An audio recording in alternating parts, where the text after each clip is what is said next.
Hi everybody and welcome to this week's episode of Indie Beauty TV. I think it's my 22nd this year, so that's like sounds super daunting actually. I can't believe we've done 22 episodes.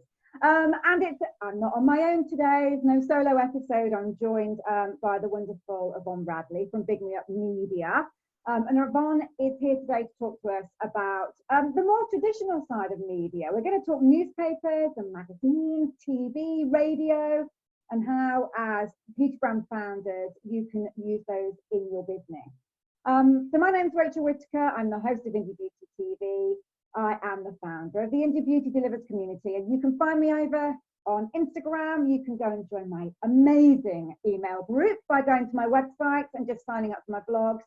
And if you love Indie Beauty TV, you can go over and subscribe to my YouTube channel. Oh, I can't believe I'm still saying that.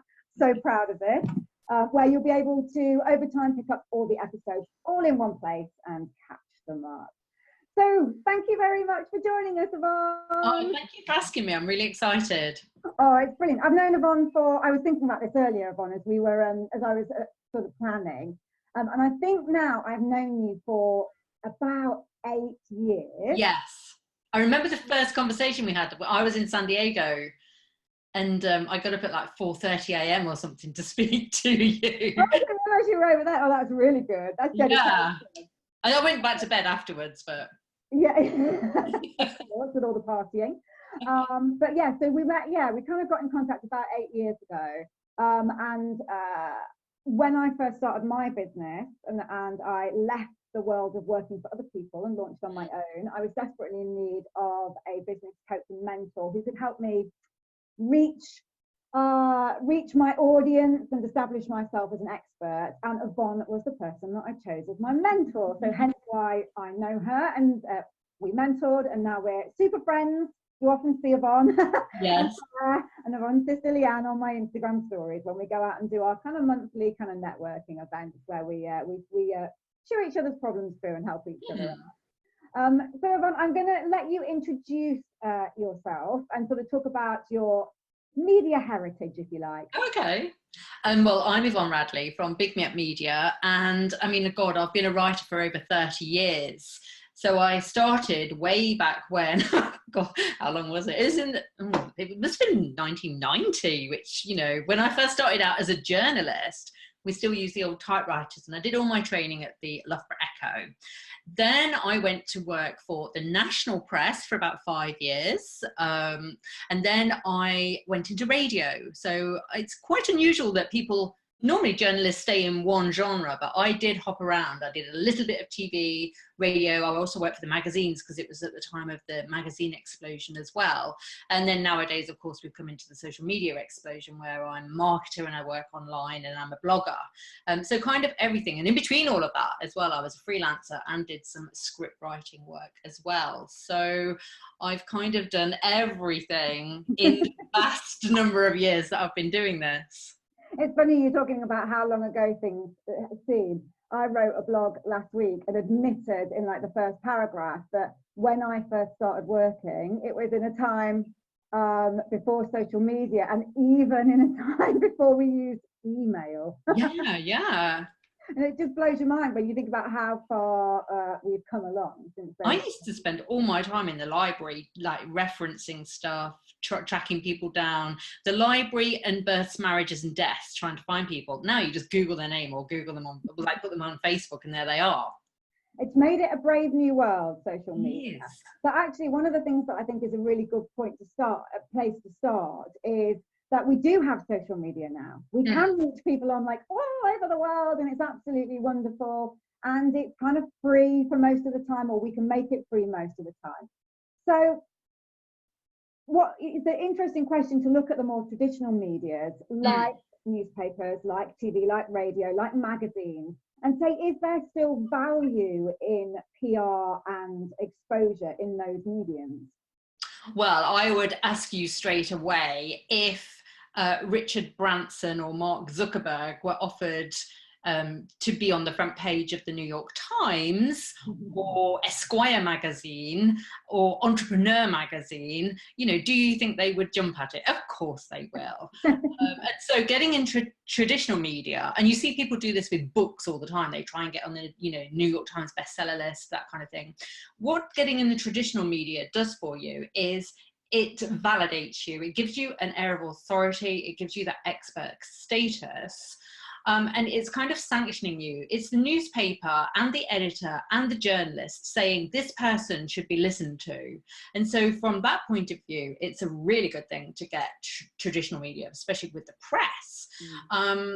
The other thing is with radio, putting yourself with a brand like the BBC, even though it's an older demographic, you know, the BBC is a massive brand. And if you can associate your company with the BBC by getting on even local BBC, then that is very valuable. Again, you're sanctioned by the BBC, and everybody that's going to work with you in the future, whether that's partners or clients, knows that you are validated and you are somebody worth listening to. So it's that air of authority and expertise that it's really valuable for. And it is really powerful stuff, isn't it? I mean, so much so that, I mean, Yvonne taught me this many years ago, and I've made it part of my strategy that at least once a quarter, I will get published somewhere. Yes. And whether that's because I'm writing an article or contributing to an article.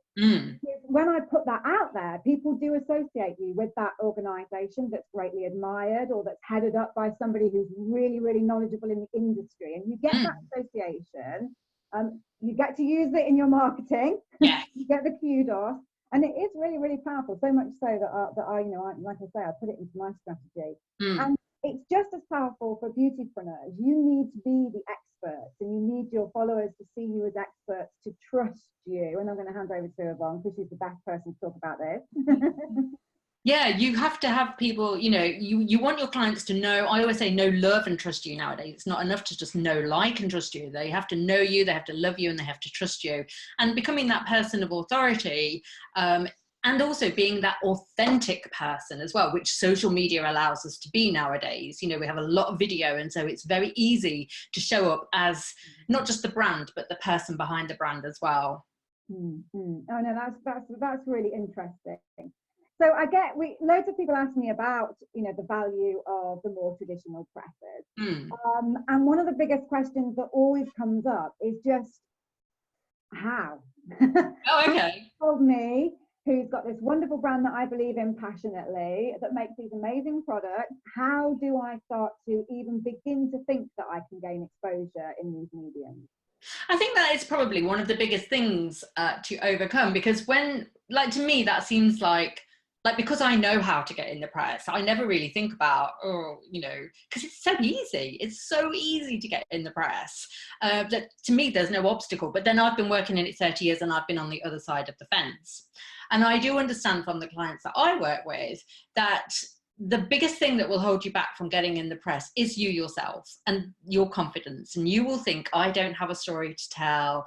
Who am I? I'm not worthy. All these fears come up. If I said to you and your clients right now, do you want to go live on 5 Live this afternoon and debate the beauty industry?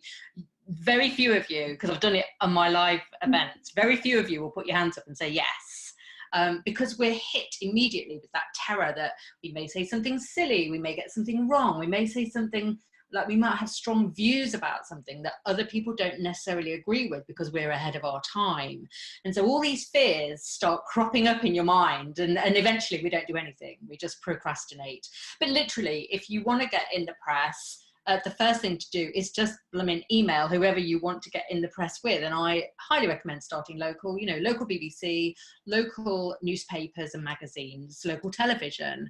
Email them with a great story idea. Don't send any attachments. Just email them a pitch. Keep it short and sweet. I always say three to 4 paragraphs is enough. Give them an indication of what it is that you want to showcase. And I'm not talking about your products here. What the story is, and I'll get into that. I know you've got a question coming up from one of your viewers that's kind of asking about that, but it's pitching them good story ideas in an email and then take it from there. It's, you know, 9 times out of 10 they'll say yes.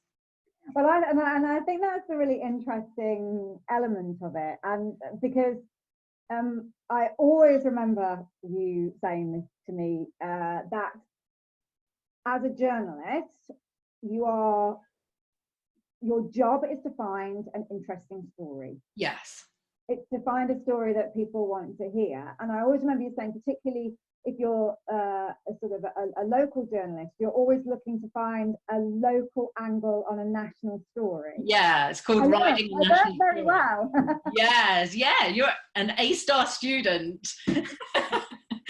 So yeah, if there is a national story doing the rounds, then you definitely want to ride on the coattails of that with your local newspaper, local radio, local TV, and give a local angle to it. I mean, I work mainly with the fitness, health and wellness industry. So one, just to give you an example, is, you know, when the annual obesity stats are out, I always say to my clients, phone up the radio station and give your take. Now, you can be in the yes camp and you could be in the no camp. You could say, yes, it's awful in our district, you know, in our region, in our county, this is a terrible thing that's happening. Or you could be in the no camp. No, it's not true. We're changing lives. We're doing this, we're doing that.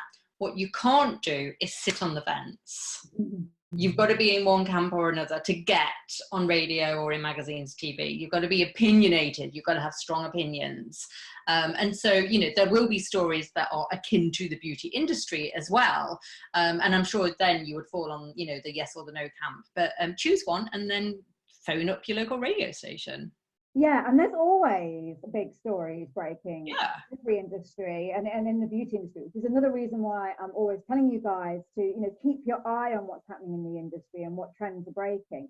It could be stuff around sustainability or packaging or Yes. the oils and plastics. It can be all those things. And I think a couple of weeks ago we had Melissa from Whittaker Organics on, and I'm sure you've watched that episode, guys, where she's launched a circular packaging scheme. That people can use her products, send it back, she cleans out all the packaging and she reuses it. Nice. And I think she's recently got really good press out of that. Yes. Really because it's so relevant at the moment that Yes. people are really interested in an independent business doing something like that. So there's real power there. Yeah, and also popular culture. Look at popular culture. So things like music, books that are coming out, films. Sometimes you can tap into a film. So I know that they just had the premiere of Toy Story 4. I'm not quite sure how that, I'm sure there is an angle. There would be an angle. You'd find one. I would find one. So I would ride on the coattails of that. But let's think of a more obvious one. There was the Marvel movie that came out recently. Forgive me, I'm not a big Marvel fan. I can't remember the names of it all, but I know that it had a lead character who was a female. So that was quite unusual. So as she goes down the red carpet, you know, you could look at her and look at her skin and the makeup, and then you could comment on that. You could say, oh my god, she's doing, you know, she must be using XYZ, you know, you guys are going to know more about that than me. My guys do it health and fitness wise. They're like, oh, she must have been doing HIIT training to get those muscles, or she's obviously done Pilates. And you can blog about it, and or just, you know, contact local radio stations, again, that kind of thing. So you can tap into popular culture. And obviously if there's movies to do with beauty, the beauty industry, then that's a given. Yeah, absolutely. And I mean, I have a little story that I always say to guys when they're worried about the press, and it goes back to the point that you said, that it's actually far easier to get in the press than you think it's going to be, because journalists are looking for great stories. Yeah. And some of you know, some of you don't know, that I also do a little bit of a gardening job. I have a little gardening business on the side. It's my hobby, but it's obviously much more purely locally backed. This isn't something that's an international business. Obviously, I do it locally. And I once rang up our local radio station and local TV station because there was a big story in the news all about the way that gardening is great for recuperation from major illnesses. And I rang up and said, hey, I'm a local gardener, and when I was getting over cancer, I gardened and it helped me. And within half an hour I was on the radio, and 3 hours later there was a film crew in my garden filming a little thing, and it was that easy, guys. It was just that I aligned my expertise with a national story and made it local. So Yeah. it's that easy to do if you're, if you're looking at your local TVs, radio stations and newspapers. Local is great for going national, I always say, because Ah. yeah, people like me, when I was working for those nationals, I worked for a press agency. So I was working for all the newspapers in London, but I was based in the Midlands. And one of my jobs on a Friday was to go through all the local papers and look for any kind of story that we could turn into a national story for magazines, newspapers, and we would sell it on to them. So there is this recycling that goes on in the media as well. There was another thing I was going to say about that. Oh yeah, with radio, radio quite often syndicate their news and their journalists to the local TV stations, particularly BBC. So a BBC reporter has to go and work for a year with the local TV station as well, and they share content. So if they've got a great visual thing like a garden and you telling your story, that's a natural thing that they can syndicate out to the other journalists as well. But then they will syndicate it to their national radio stations down in London, so Radio 4, 5 Live, that kind of thing. If it's a great story that's going to go global or national, then yeah, they share it. Oh, that's really that's really excellent then. So there are always, and I would say this again to guys who are working with me, we have a tendency when we launch brands, because we have social media now, to think that that world is our oyster, and that's true. We should have the vision and want to be international, but we often forget that there are hundreds of thousands of people in a really local area to you who will be all your ideal customers or potential customers of you. Yeah. So you can use it really not to overlook the local aspect. But then also, if you do get a really good local one, the chances of you going national are still there. Bigger probably than if you try and go national on your own. It's an uphill battle. It's like running a marathon. You're not going to go out and run a marathon straight away. Do some 5Ks first. So get experience of giving them sound bites. And I do keep talking about the BBC for several reasons. One, because it's a great brand for you guys to be associated with. Two, it's very easy to get on. And three, they have a different license to commercial radio. So with commercial radio, they're licensed to play, this is a general thing. So let's say 50 minutes of music in an hour, 10 minutes of speech, and that includes the news, the presenter, and the ads. So you can imagine it's nearly all music. I'm sure you've all listened. BBC is completely the opposite way around. It's almost 50 minutes of music, 50 minutes of speech, 10 minutes of music. So if you get interviewed on the BBC, 9 times out of 10, they'll invite you in the studio for an hour, and you sit there chatting away for an hour. And they're not allowed to plug, but they do plug you. I had a client, she's 69 years old, she won't mind me saying that, and she's just opened a Pilates studio instead of retiring. She's like, I'm not ready to retire. So she's opened this Pilates studio. We pitched it to the local BBC Radio Manchester, which is a massive station. And she was on last week. And they plugged her 9 times. They didn't say, oh, it's, the name of the studio and everything. But they said that she got a Pilates studio. They said her name, and they said that she was in Sale, which is like a district of Manchester, well, Cheshire kind of thing. And so, yeah, she got massive plugs. And of course, she can leverage that now on social media as well. So yeah, it's really, the BBC is really worth going for. Well, it's really timely because one of the brands that I've worked with, but also everybody in my community knows, 5B, they were on the BBC, I think not yesterday, but the day before. Oh, nice. And they got they were invited into the studio, and they sat there and they got interviewed. And they've been leveraging that today. I've seen on their Instagram stories. So anybody who's watching that today, watching us now, go over and have a look, because it's really interesting to see how they've used that, and also the exposure that they were able to get. And this was the national BBC, not the local BBC. Nice. Really, really awesome. And I think the topic was around, I think it was really around just clean and natural beauty. I don't think it was anything bigger or more specific than that. Yeah.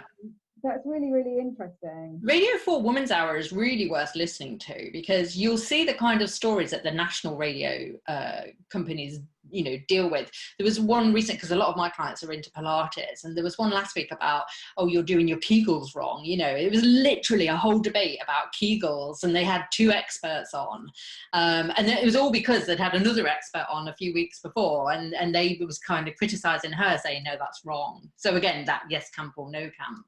So listen to BBC Woman's Hour on Radio 4. You can get it on catch up as well. If you've got something like Alexa, you can, I tend to go at 5 o'clock when I knock off, just go and sit and say, Alexa, play Woman's Hour today, and listen. And I've tried that. I feel like I've got to the age where perhaps I can listen to Woman's Hour. I love it. From there. Yeah. But yeah, no, that's good. So I think the confidence thing that you mentioned is one. I think, and we're going to talk about this in a minute. What do I say? We've always gone down the route of there may be national topics that are happening, that are breaking news, or that are breaking in your industry, that might be able to you might be able to tag on to the back of. But the other one is who. Oh, okay, yeah. How do I know who I could contact? Well, if it's magazines, I highly recommend the features editor. Never go for the editor. The editors are too busy to talk to you. So features editor for a magazine, news editor for newspapers, and with radio, just go for the newsroom, because in radio you work shifts. You have somebody on breakfast, somebody on mids, and somebody on drive time, and we all share the same email. So it's just newsroom. Email, but also you can get in touch with programming, the producer of said shows, depending on which show you want to go on.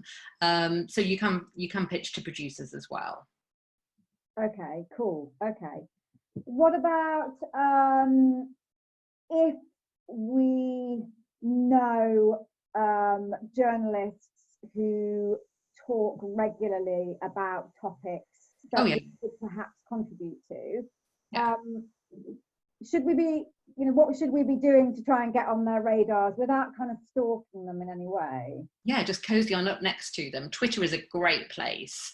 Retweet them. If you see that they are looking for a certain expert, let's say they're looking for somebody who does recycling, then you might know somebody, so tag that person. Just be super helpful. Share their content, get on their radio, make sure you've got lots of touch points with them, and then when you've got a good idea, pitch it to them. And also obviously keep an eye on their Twitter feed, put them on your Twitter list to find out what kind of stories they are talking about.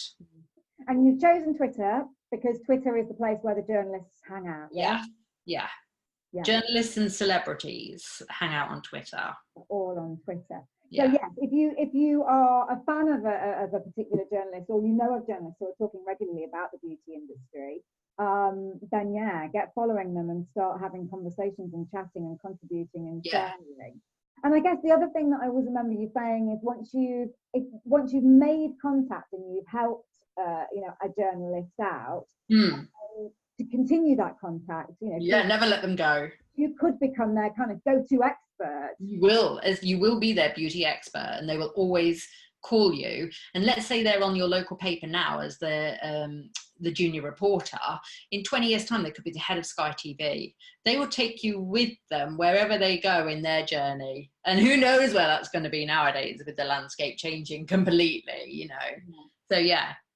So we touched on sort of local TV, radio, and papers. So what about sort of industry, sort of glossy magazines or industry specific magazines? Because certainly for beauty brands, there is a continuing dilemma. As soon as a brand breaks through the surface, what happens is they get bombarded by emails that come directly from the big glossies. Okay. Saying that if they pay so much money, they'll have a picture on a certain page all about summer skincare or something like that. Okay. And I always see it coming up in the groups that I'm a part of and the students that I work with, and they're like, should we pay for this or should we not pay for this? What do you get from this? And what would be your advice there with those messages that are coming from the glossies? Normally, I would say don't pay for anything. However, The beauty industry is slightly different because magazines are made up of adverts for the beauty industry. So if you can afford it, because a lot of people I understand are like startups with you and one-man bands. Mm-hmm. And I know that the price of advertising in a magazine is like sometimes 15k and upwards. It can be tens of thousands, and it's really not worth it. You've really got to look at the return on investment and whether the units are worth it. Same with the giveaways. You'll see a lot of people saying, oh, can we get, I don't know, 10,000 units from you as a giveaway. You may go bankrupt just doing a giveaway just to be in Marie Claire. It's really not worth it. So you've got to do the maths first and foremost. However, again, I probably would say maybe start local and see how it works for you. But I mean, if you are getting approached and you have broken through, then you do need to elevate.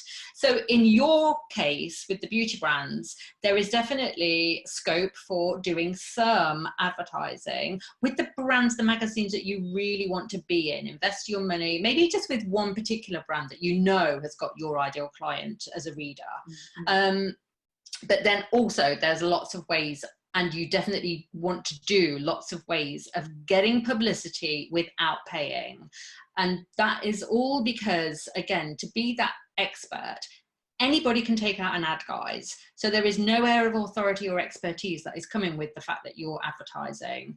They just know you've got money to advertise. Mm-hmm. Getting in the papers and the magazines where you're not selling, no product placement. And this is the hardest thing for you to probably wrap your head around. You're like, yeah, but I've got this lovely moisturizer that I'm launching and I want to get it in the press. No.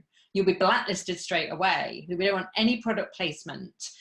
Do your ads for your product placement, okay? The other thing is, the other problem with this is, let's say you get Marie Claire and you're doing an amazing ad deal, and then you try to get editorial rather than advertorial. Newspapers are governed by very strict rules, and they're not allowed to show favor to people that are paying them money. So if you want to feature in editorial in Marie Claire, don't do any advertising, because they can't really. You're a paying client. It's going to look suspicious. So spend your money on an ad where you don't really want to appear in the editorial. Go for the free exposure where you want to tell your story in those kind of magazines, which is why it's probably better to just advertise, I don't know, locally, but then again, you want stories local. I'll leave that for you to weigh up. To get the balance. That dilemma. Yeah. To get in the more glossies in an editorial rather than advertorial way. Yes. Same rules apply. You need to be pitching an idea in that's topical, that's relevant to the audience of the magazine. Yeah, there's a couple of ways, and one of your people asked a question about this. She was asking about getting publicity and kind of more exposure. I can't remember exactly what she said. I think it was clear. I think she was saying, how can you appeal to the media and increase your exposure? Yes. So the way that you appeal to the media and get more exposure is, rather than product placement, you tell stories. And that can be your story or your client's story, or you look at the issues. So let me explain what I mean by all of this. So we talked at the top of the hour about, would Richard Branson go for, the front page of the New York Times? Of course he would.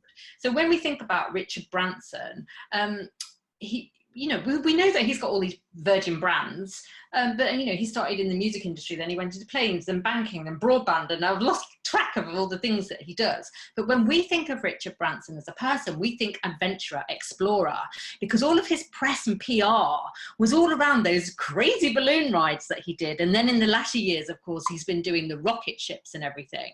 So he's a very adventurous soul. And when he gets press and PR, he takes out an ad when he's got new broadband to tell you about, or a new cruise ship. But press and PR is all around stories about these adventures. Anita Roddick is one that your guys will resonate with. She was an environmental campaigner with the Body Shop.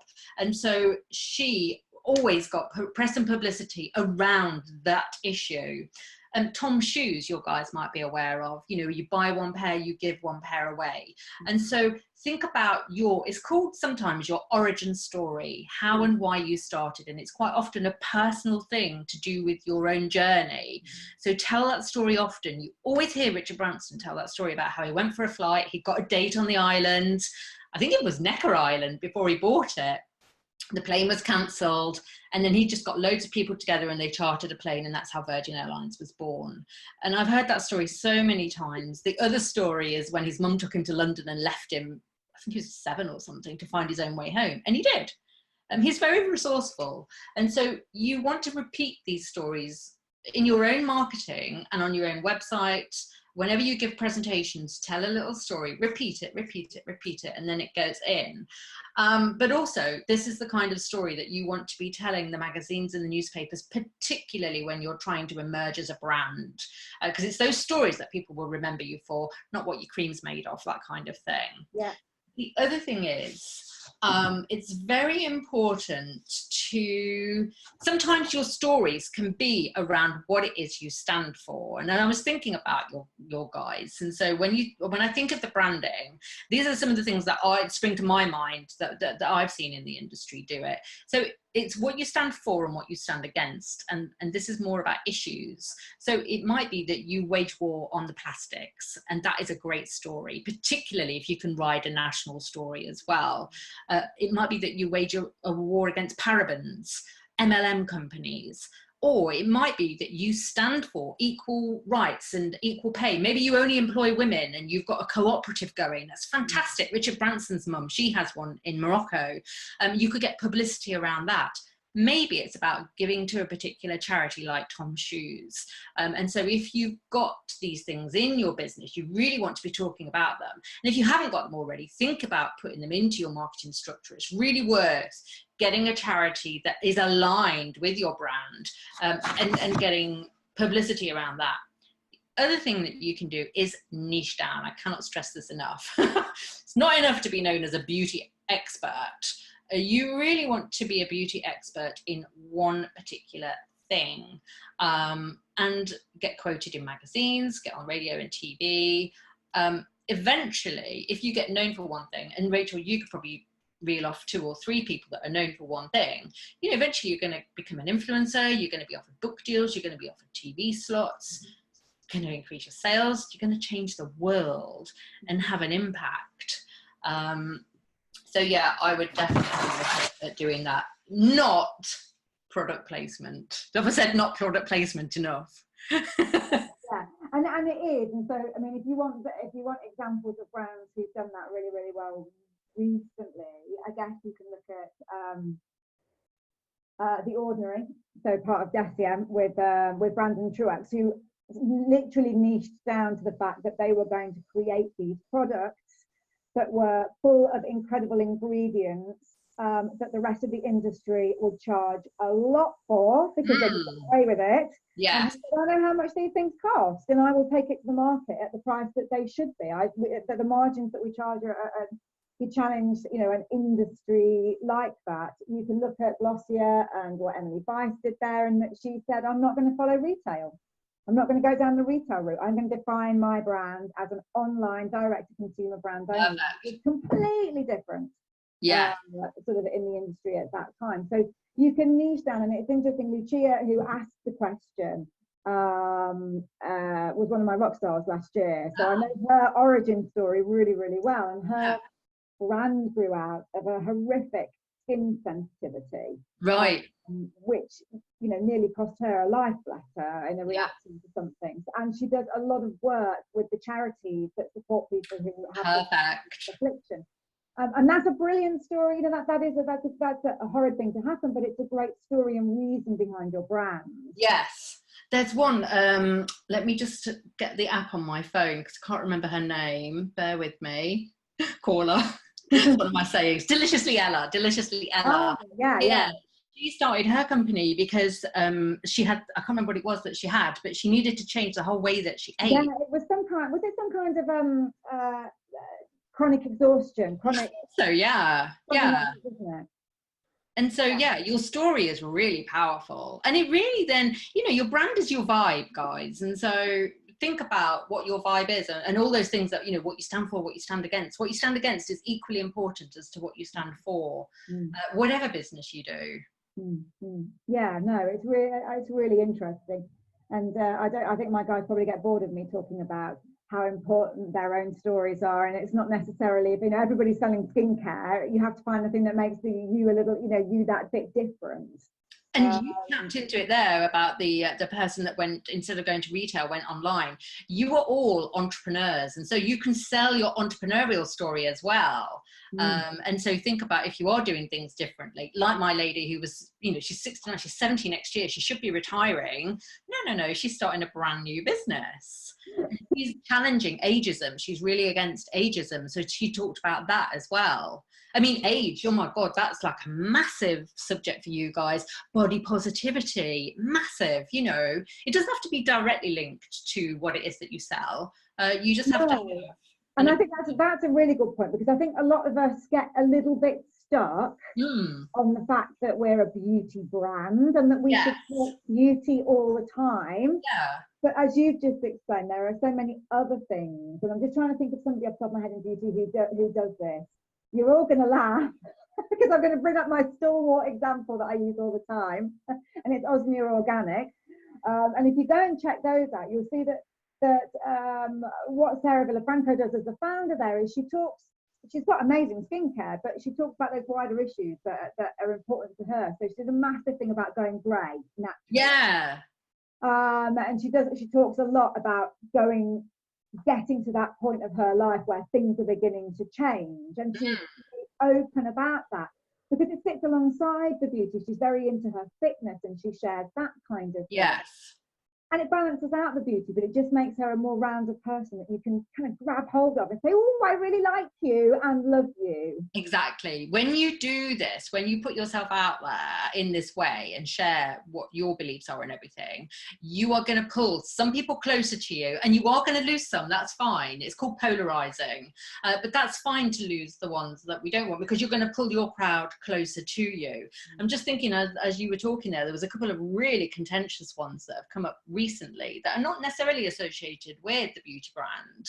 One is the abortion laws, which Lady Gaga spoke out about very voraciously. If that was something that you felt strongly about, you could get on the platform and use your platform to highlight the women's issues there, and talk about that, which you might be horrified at, but it is a global story. And most of your clients, I believe, are women, and so, you know, those women's issues we really need to talk about and highlight. Flexible working hours is another one.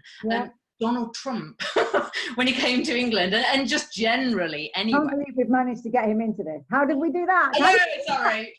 I just can't wait for Boris to be the next Prime Minister and the two hairstyles together. It's going to be hilarious.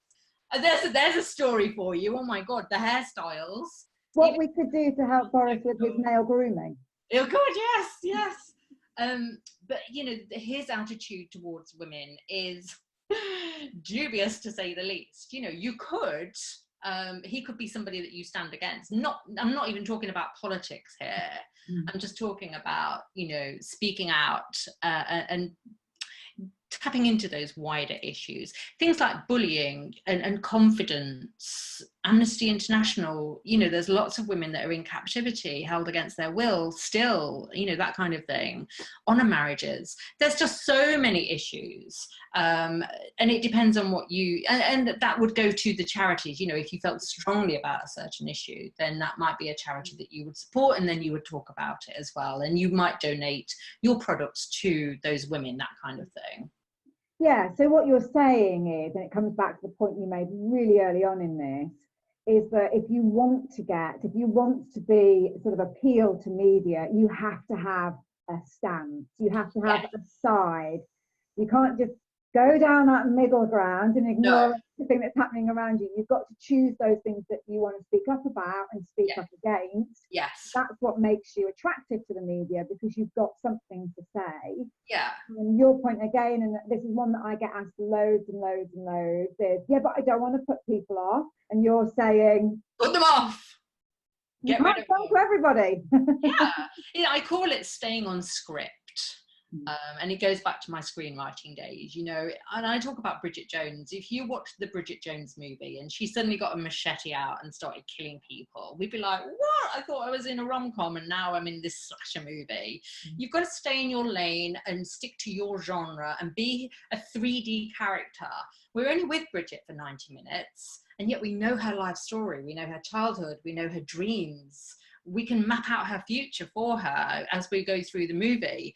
So it's a 90-minute script, and that's all you have really with your brand. You're a 90-minute script, so you have to stay on script, but you have to be strong in your opinions. You have to tell us up front, because we've only got 90 minutes, what you stand for, what you stand against, and build your character so that we can see you. And it goes to social media as well.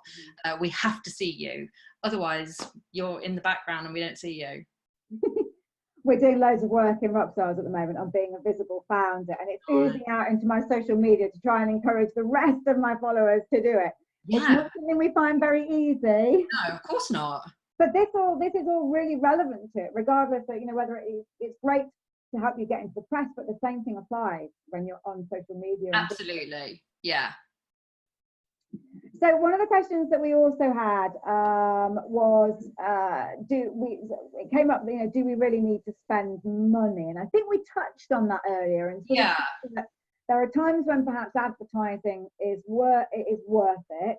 Yes. But use the skills that we've talked about today to try and wheedle some editorial. Yeah, I mean, I think there's certain times of the year that it's good to advertise. Valentine's Day for the beauty industry, Christmas, Mother's Day, you know, you'll know what your calendar is like. They're just the ones that occur to me off the top of my head. And so it might be worth taking an ad out on those special occasions. Probably January, you know, as you hit a new year and people are looking at new goals as well. So yeah, I would be strategic about when I did advertise and kind of tap into, again, it's almost tapping into those stories, isn't it? It's tapping into those occasions you're likely to get more sales. Yeah. My favorite one at this time of the year is that everybody is thinking about going on holiday. Yeah. Guys, grab your pens. Everybody's thinking about going on holiday, and we all face the dilemma of what we're going to take in our little pouch on the plane. Oh my God, yeah. If we're not putting it in our suitcase. So there's loads of stuff that you can be doing as beauty brands now to sort of say that your travel size, that you can go in on, you know, on planes. Cosmo would love that. Cosmopolitan. You should pitch that as an idea. There you go. Which one is the first one to do it? You race off now and do it. But yeah, because it's the same thing. There's always things happening around you that you can latch onto that just makes you more relevant. Yeah, definitely. Therefore, stand out at that specific time. So just plan your calendar out a little bit along those lines, really. So another question that we had was, and can we do this? Can we DIY our own sort of media PR? And do you think there's a point where we should start paying a PR agency to be doing it for us? I totally recommend doing it yourself. Because it goes to that authenticity, doesn't it? Journalists, oh God, we get like 100 emails a day minimum, and it's all boring PR companies.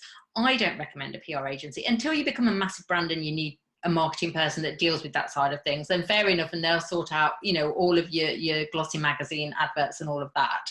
But I think that's way down the road when you've got a lot of money to spend.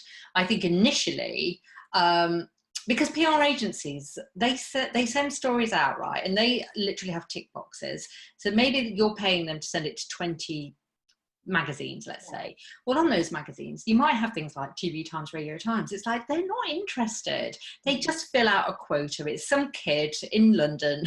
Sound very derogatory now, but I know how it works. You know, it's some graduate who's just left university, filling out his quota, doesn't really look, they don't match up the press release with the thing. Whereas when you're doing it, it's your business, you know which magazines you want to be in, you know which radio stations you want to be on. It's a very bespoke service that you're giving yourself, and you're not going to waste your time. You're going to target specific ones that are more likely to use you. And so I highly recommend doing it yourself. The journalists are more likely to read it because we get pitched by PR people all the time and it's usually rubbish. And B, you just got more chance yourself. There are a couple of PR agencies that we do use very reliably. One is Associated Press and the other is the Press Association. But general PR agencies, they go to the bottom of the pile, in my experience. Yeah, so yeah, it's definitely something that you don't need straight away. If you want to get them, you can get them later when you can afford them. But there's no reason, there is no hurdle or wall you need to climb over or anything like that. You can get your own PR from the moment before you even launch your brand, if you want. You have the whole story of launching a brand and the of launching a brand or leaving your corporate job and an ethical brand or something. So even before you even start, there's still room for you to generate your own PR. And now, go on. You've got more chance as well than if you hire a PR agency, you've not got that much chance. But doing it yourself, I'm going to notice if Rachel sends me an email, because I'll be like, oh, what's this? This is different. It's going to stand out in my email. Yeah, and like you were saying, it's much more authentic, isn't it? And it's more real. It's like a real person saying something, telling a real story. A real local person, yeah. Now, something we haven't touched on, but I'm going to mention it because it's a really good example of a brand who isn't anything huge. But one of my rock stars this year, Anne, is based out in Mansfield. Actually, she's quite local to us, and she writes a regular beauty column for one of her local magazines, which has a distribution of probably about 100,000 people or something, actually. Wow. around a certain area. And she sort of just pitched to them and said, I'd love to write you a regular column all about skincare. And they just went, yeah, great. No one is doing that for us. Yeah. I mean, quite often they will do. And you'll all there's one in particular called Life magazine, which is like a regional magazine. So it's worth checking that out and pitching an idea to them. But there's lots of little magazines. Go on Google and search for your area. And then, like I say, it's the same, just email them. Now, with local magazines, then they probably do only have one person working for them, the editor. So in that case, you can do it. It just goes to show that you don't, when you're thinking about press and media coverage, it doesn't even have to be a one-off. There are actually chances that you can become a regular contributor. Yeah, I've got a client, Pamela Windle, who is a hypnotherapist, and she specialises in the menopause and a hormone treatment as well. And she has just started doing a regular slot on BBC Radio Nottingham. She's local to us, BBC Radio Nottingham. And so she's going in there monthly and doing equivalent of a column for them. So yeah, I used to write a monthly article for Nottinghamshire Life.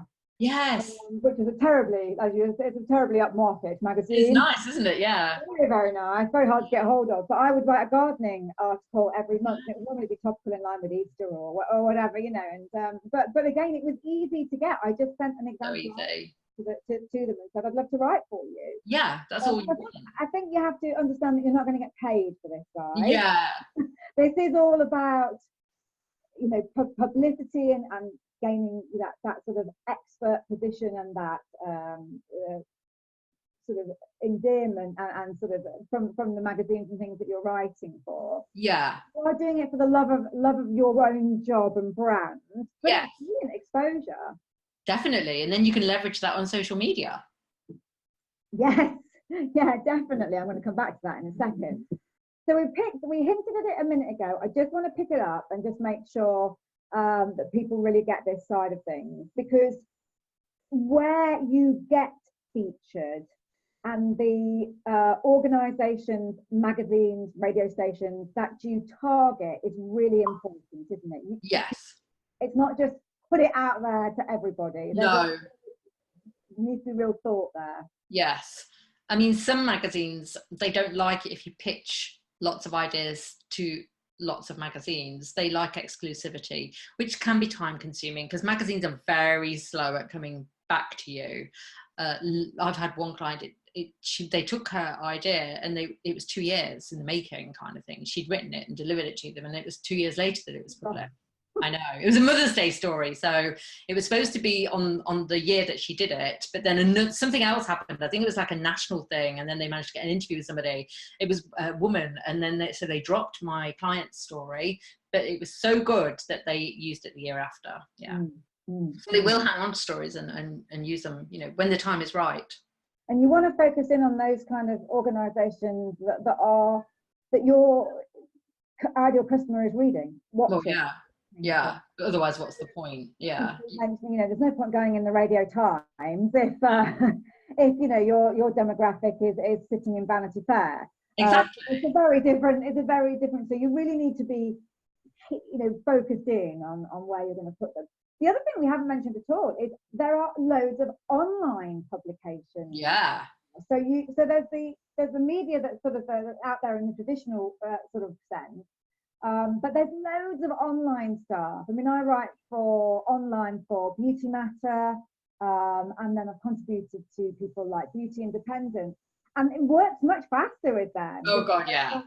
So I sent yesterday an article to Beauty Matter, and they're in New York, and overnight I've just had a reply going, yeah, it's going out, and it's like, yeah. The online ones can be really, really fast and really good. Yeah, Huffington Post is another good one, and Thrive. They're both online newspapers, magazines, you know, and they have beauty sections in them, and so definitely worth doing some research. There's somebody I know who's in beauty who writes regularly for Huffington Post, and they're going to kill me that I can't remember their name, but yeah.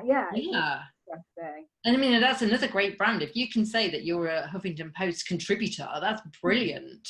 It gets you in the door. You know, if you want to do joint venture things with like your local authority or something, say you want to go to one of their wellness days and put a stand up, if you can say, well, I write for the Huffington Post, I'd really like to be at your event, it's that air of authority again. It's going to open doors for you, many more opportunities. My list of ones to be published in. Yeah, put it on. I've forgotten about them. They're going down. They're definitely going down on my list. Yeah. So another question, we always get asked about press releases. Okay. It always comes up. I see it all the time in the groups. You know, how do we deal with a press release? How do we send it in? What does it need to look like? How far in advance does it need to be? I mean, I've got a template and guide that I can send to you, and you can share it in the group if you like. But cool.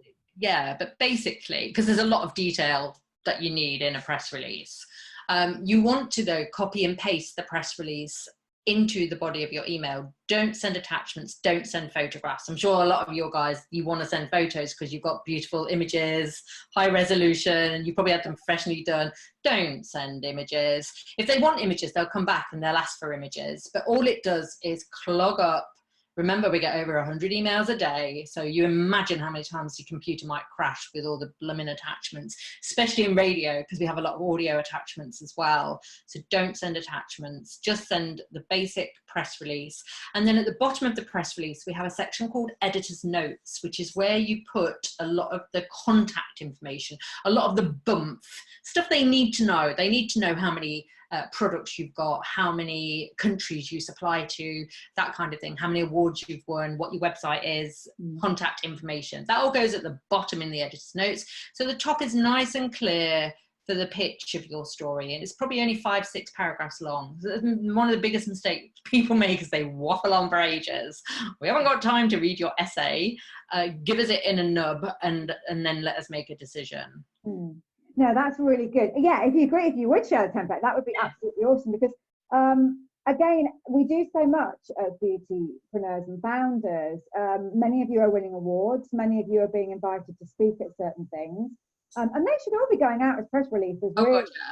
Particularly sort of, you know, to your local area, and get stuff. You know, there shouldn't be anything that you're winning, being awarded, being invited to, that you're not trying to talk about and use as an opportunity for PR. Awards are great because when you get through to the finals, that's one story. And then when you are chosen as the finalist, that's another story. So you get 2 bites of the cherry with that one. Yeah, definitely.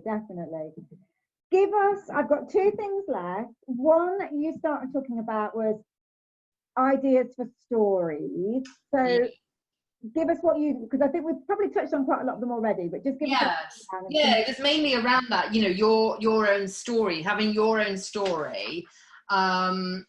like we said, just go local, really.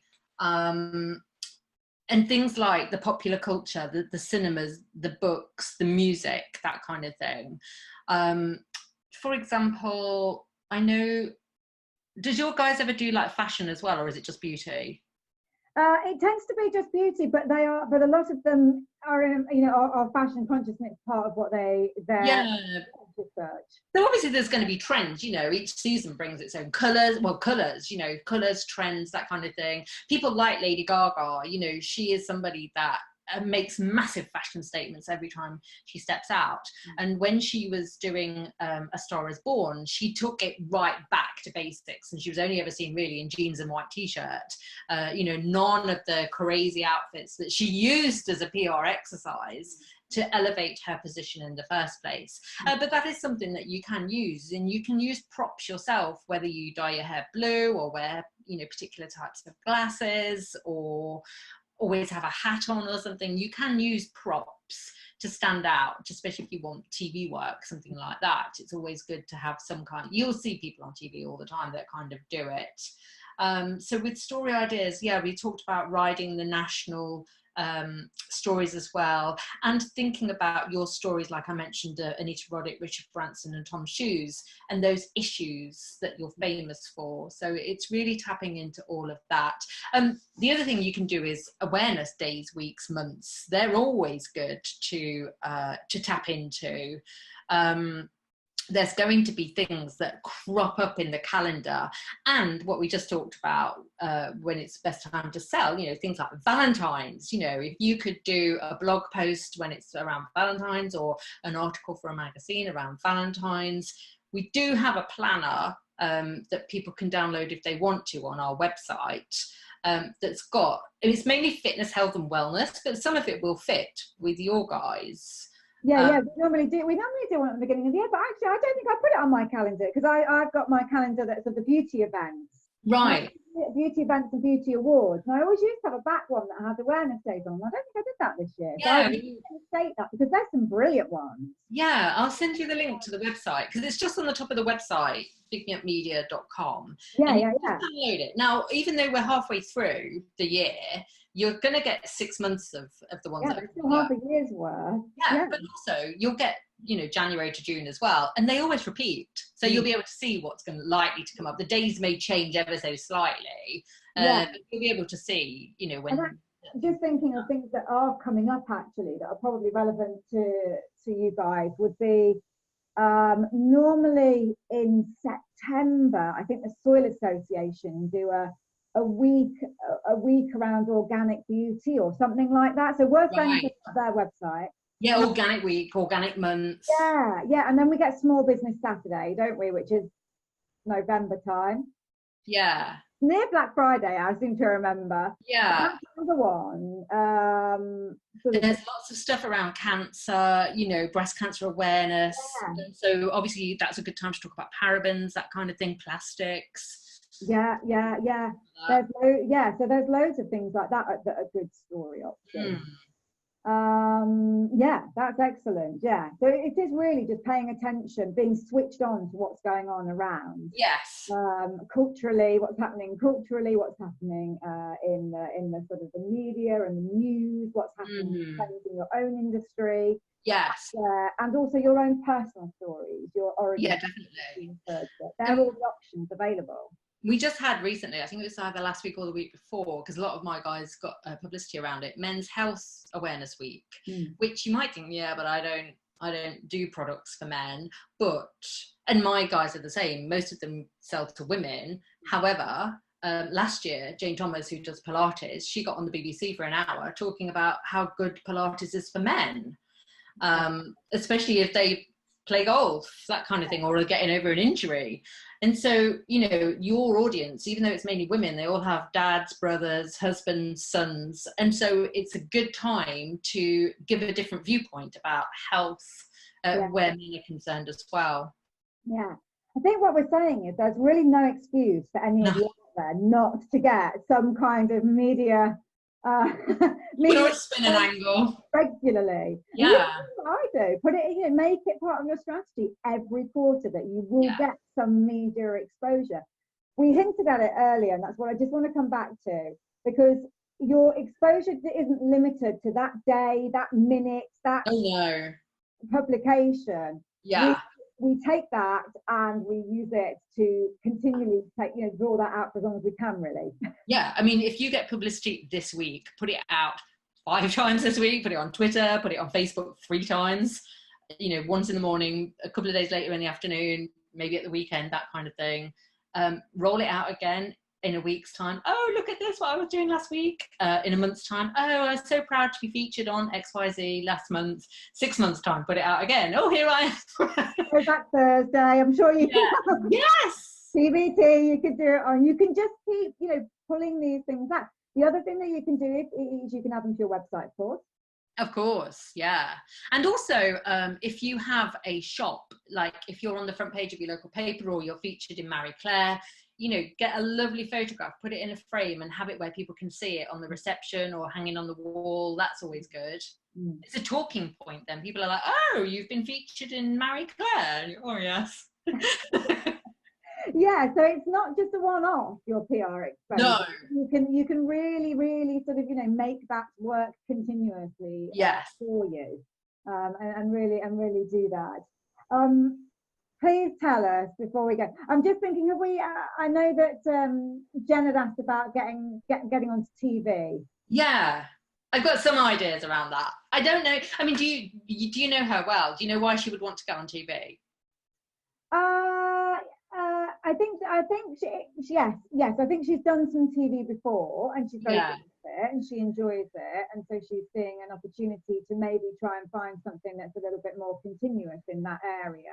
It's a good way to get her expertise out there. Okay, I mean, you should definitely go for the things that you enjoy doing. So if she really loves TV, then yes. However, I would ask, and it's the same with anything, what's the end goal? Because if you think that getting on TV, and TV is the hardest of all of the mediums, if you think that getting on TV is going to bring in a flood of orders, you're very much mistaken. You'll get 0. I can tell you now, you'll get pretty much 0. However, you have got that authority.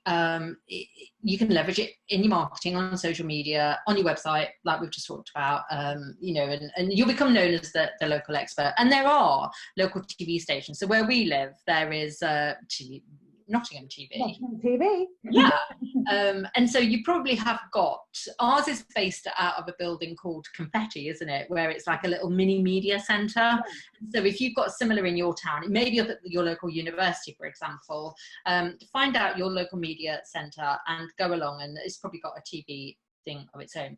However, nowadays, I would say, rather than trying to get onto national TV or local, because if you want to slot on this morning, I'm telling you now, it's going to take you years to get to that stage. You need to be in all the magazines, you need to be an influencer, you need to probably know some of the people that work on the production side of things. It's a very, very difficult thing to get. You'd have to do a lot of work in radio before, so better to cut your teeth on your local BBC, because there, like I just said about my client, she got a regular monthly slot on there, so that she's in there and she can leverage the name BBC, which is ultimately the goal that you're going to do with TV, is just leverage it. So there's easier ways. However, nowadays, I would say do your own TV, because it's so powerful. Rachel's got her own YouTube channel. You've got IGTV now. I am all over stories. Instagram stories is where I hang out, because I'm a news girl, and so I love the documentary style. I like it nice and raw. I like to show behind the scenes as well as giving tips, kind of thing. And so there's just so many places for you nowadays. And if your end goal is to make sales, I think creating your own TV channel, you've got more chance of making sales than getting on thingy. Internet TV, like you were just saying, there's loads of internet magazines now. There's loads of internet TV. Some of your guys could create their own TV channel and set up your own TV channel. Yeah. Get a consortium going. And so I think radio is an easier gig. I don't want to put you off, but radio is a lot easier. That BBC brand is brilliant. And don't forget podcasts. Yes, we haven't mentioned that. That's good media as well. Yeah, good PR. Yeah, podcasts. They're always looking for new guests. if your end goal to get on TV, which is why I asked you what you think her end goal is, if your end goal is to make sales, I think you'd make far more many sales getting on podcasts that are aligned with what you do. So maybe you'll get on, I don't know, like some kind of health and wellness one where you can talk about your beauty products. So think about those joint ventures where you can tap into somebody else's audience, because they podcast. That's important. Yeah, we haven't touched on those. Yeah.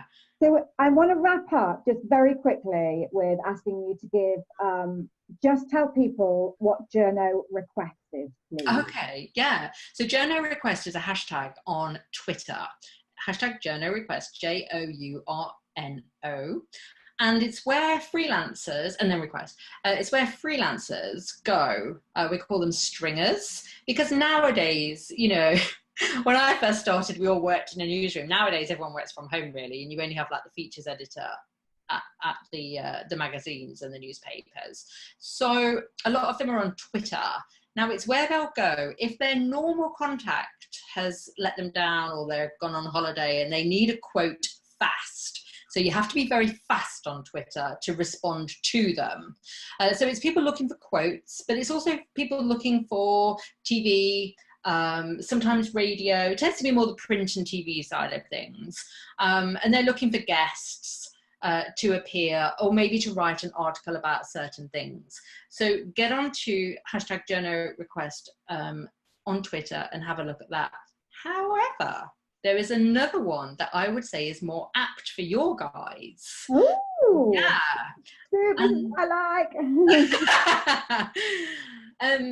And this goes to what I was saying about don't try and do product placement all the time. There is actually a hashtag that they want product placement. So they want you to give them giveaways for Mother's Day, Christmas, party ideas, all these different ideas. And it's hashtag PR request.